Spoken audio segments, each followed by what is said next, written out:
Assalamualaikum everyone, welcome back to my channel. Today is the part 2 of drug treatment of rheumatoid arthritis. So इसमें आज हम NSAIDs को discuss करेंगे which are non steroidal anti inflammatory drugs. इनका main action होता है fever, pen और inflammation को रिड्यूस करना। ये ड्रग्स डिजीज़ प्रोग्रेशन स्टॉप नहीं करती, ये सिर्फ सिम्टोमेटिक रिलीफ देती हैं। So now mechanism of action of NSAIDs। So NSAIDs ने जिस एंजाइम को इनहिबिट करना है वो है साइक्लोऑक्सीजिनेज। तो पहले नॉर्मल प्रोसेस की बात कर लेते हैं। एराकिडोनिक एसिड प्रोस्टाग्लैंडिन्स में कन्वर्ट होगा और इस स्टेप में जो एंजाइम यूज़ होता है वो है cyclooxygenase. Prostaglandins are main mediators of inflammation. So जब NSAIDs साइक्लोऑक्सीजिनेज को इनहिबिट करेंगे तो प्रोस्टाग्लैंडिन्स की प्रोडक्शन कम होगी और इस तरह से इन्फ्लेमेशन भी कम होगी। Now COX आइसोफॉर्म्स COX-1 and COX-2। COX-1 जो है वो नॉर्मल टिश्यूज़ में प्रेजेंट होता है और फिजियोलॉजिकल प्रोसेसेस को मेंटेन करता है। सो COX-1 के फंक्शंस हैं gastric protection, platelet aggregation and kidney blood flow. Now COX-2 ये मेनली इन्फ्लेमेटरी सेल्स में प्रेजेंट होता है which includes activated lymphocytes and polymorphonuclear cells. Now its function ये इन्फ्लेमेटरी प्रोस्टाग्लैंडिन्स प्रोड्यूस करता है। Effect of NSAIDs inhibit COX-1 and COX-2 जिसके result में prostaglandins और थ्रोम्बोक्सिन कम प्रोड्यूस होंगे। सो COX इनहिबिशन का इफेक्ट है एंटी इन्फ्लेमेटरी। जब प्रोस्टाग्लैंडिन कम प्रोड्यूस होंगे तो इन्फ्लेमेशन भी रिड्यूस हो जाएगी। Then analgesic effects mean pain को रिलीव करना बिकॉज इंजर्ड टिश्यू में प्रोस्टाग्लैंडिन्स डिक्रीज हो जाएंगे। And CNS effect.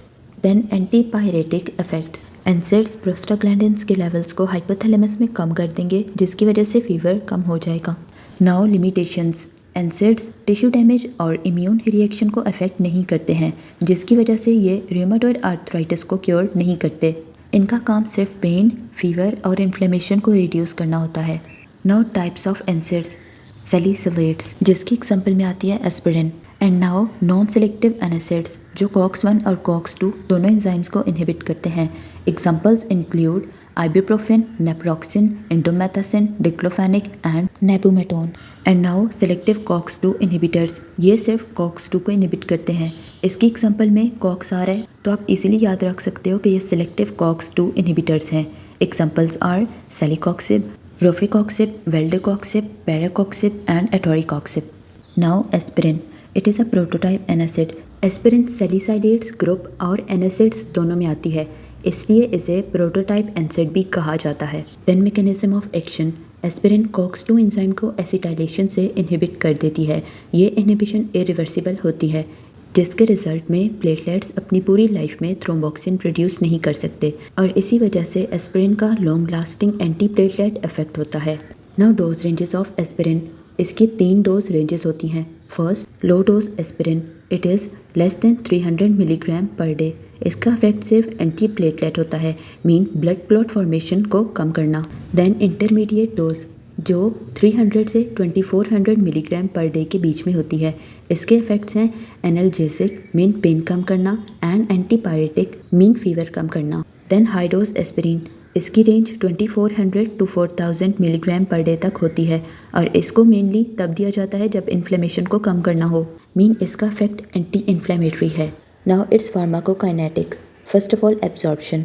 Aspirin rapidly absorb हो जाती है और बॉडी में सैलिसाइलिक एसिड में कन्वर्ट होती है। Now its metabolism. Salicylate reversible COX inhibitor की तरह एक्ट करता है। Half life of aspirin. Low dose aspirin की हाफ लाइफ 3 to 5 आवर्स होती है और हाई डोज एस्पिरिन की हाफ लाइफ 15 आवर्स या उससे ज़्यादा होती है और एस्पिरिन मेनली किडनीज के थ्रू यूरिन में एक्सक्रीट हो जाती है। Then toxicity of aspirin. Most common problem gastric irritation होता है और इसके क्रोनिक यूज से डिफरेंट प्रॉब्लम्स हो सकते हैं like gastric ulcers, renal failure and interstitial nephritis. Then haematologic effects of aspirin. Aspirin bleeding time increase कर देती है। हाइपर सेंसिटिविटी रिएक्शन ज़्यादातर उन पेशेंट्स में होता है जिनको नेजल पॉलिप्स होते हैं। Then mechanism of action. NSAIDs metabolism को ल्यूकोट्राइन पाथवे की तरफ शिफ्ट कर देते हैं जिसके रिजल्ट में ब्रोंकोकंस्ट्रिक्शन और एस्थमा हो सकता है। इसलिए ऐसे पेशेंट्स में NSAIDs को अवॉइड करना चाहिए। Then high dose toxicity symptoms. First of all tinnitus. इसमें यह होता है कि कानों में रिंगिंग साउंड सुनाई देती हैं। देन वर्टिगो मीन चक्कर आना और हाइपर वेंटिलेशन जिसकी वजह से रिस्पिरेटरी एल्कोलोसिस हो जाता है। Then in case of very severe toxicity, metabolic acidosis, dehydration, hyperthermia, collapse, coma and even death भी हो सकती है। देन राइस सिंड्रोम, ये बच्चों में होता है जब वायरल इन्फेक्शन मीन फ्लू या चिकन पॉक्स के दौरान एस्पिरिन दी जाती है। इसके साइड इफ़ेक्ट्स हैं लिवर डिजेनरेशन और इंसेफेलोपैथी मीन ब्रेन डैमेज हो जाना। इसकी वजह से वॉमिटिंग, कन्फ्यूजन, सीजर्स और कोमा भी हो सकता है। तो इसी वजह से चिल्ड्रन में एस्पिरिन को अवॉइड किया जाता है, स्पेशली जब उनको वायरल इन्फेक्शन हो। Doctors usually paracetamol mean acetaminophen prefer करते हैं।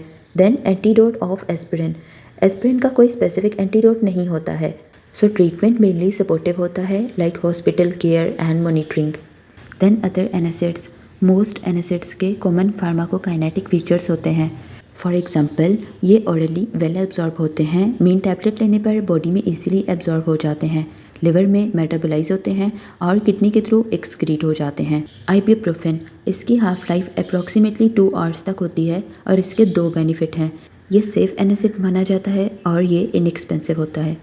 देन नेप्रोक्सिन एंड पायरोक्सिकेम, इन ड्रग्स की हाफ लाइफ लॉन्ग होती है, सो इनका एडवांटेज है लेस फ्रीक्वेंट डोजिंग, मतलब पेशेंट को बार बार डोज नहीं लेनी पड़ती है।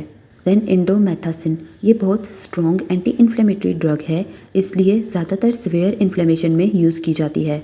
देन किटोरोलैक, ये mainly strong pain relief mean strong analgesic के लिए यूज़ होती है।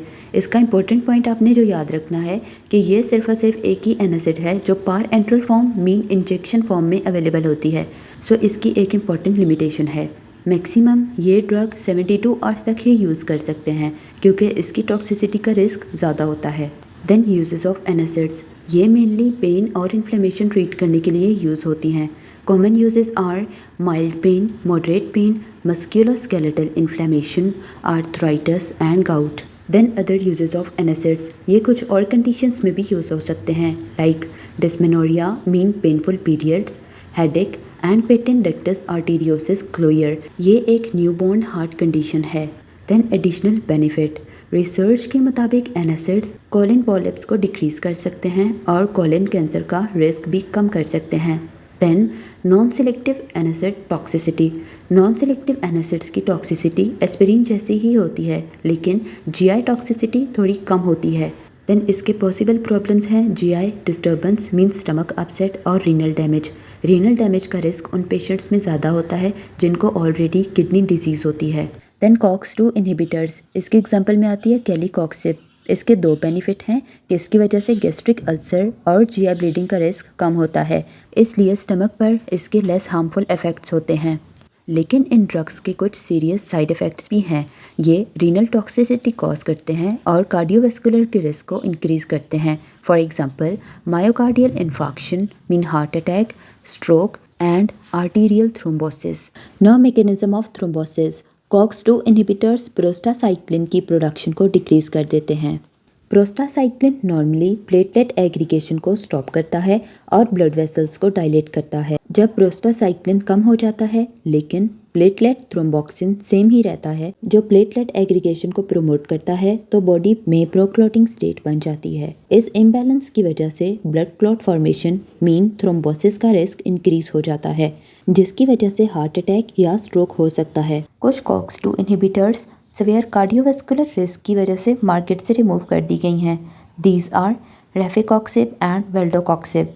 So this was the part 2 of drug treatment of rheumatoid arthritis. If this helped you, please like, share and subscribe. Thank you.